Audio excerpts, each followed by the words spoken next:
संतश्रेष्ठ ज्ञानेश्वर महाराजांच्या पालखीनं पुण्याचा मुक्काम सोडला की पहिला अवघड प्रवासाचा मार्ग लागतो तो दिवे घाट। हा दिवे घाट ओलांडताना वारकऱ्यांची धमचाक होते असं वाटत असेल, परंतु एवढा अवर्णनीय उत्साह असतो की या स्वयंस्फूर्तीच्या उत्साहात हा जगभरात गौरवलेला स्वयंस्फूर्तीचा महासोहळा अधिकच चमकदार होतो।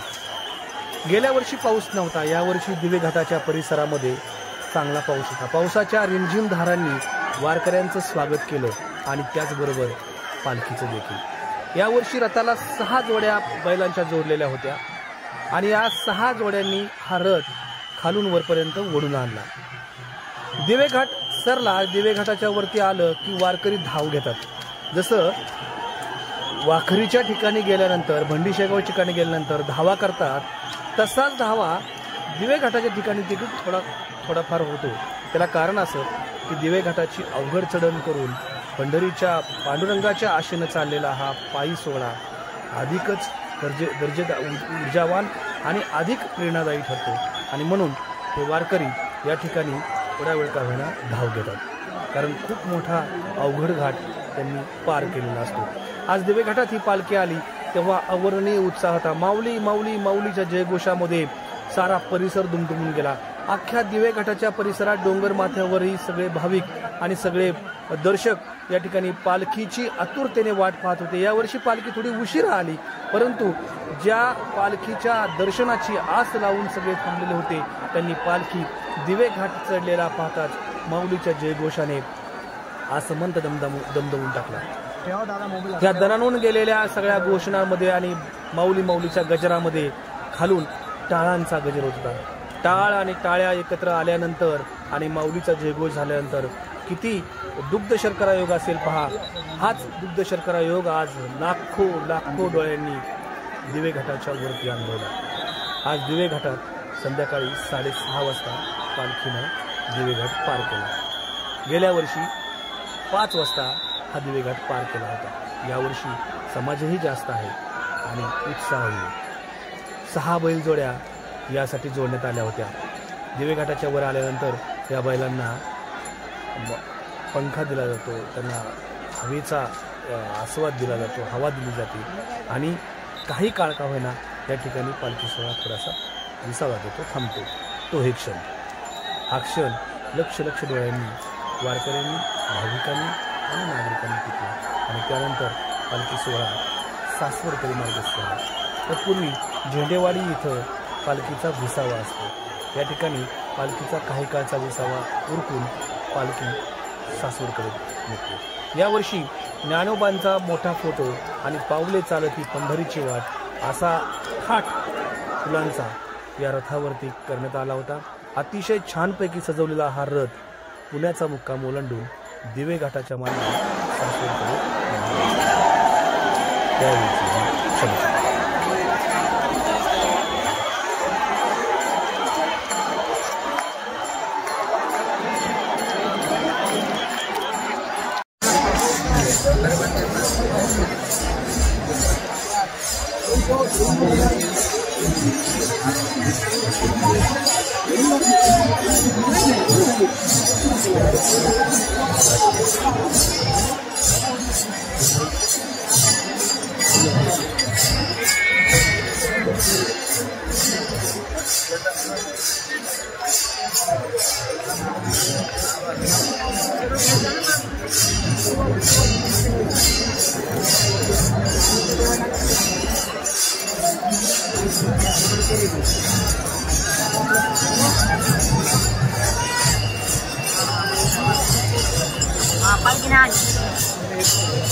ठेवा दादा मोबाईल असा ठेवा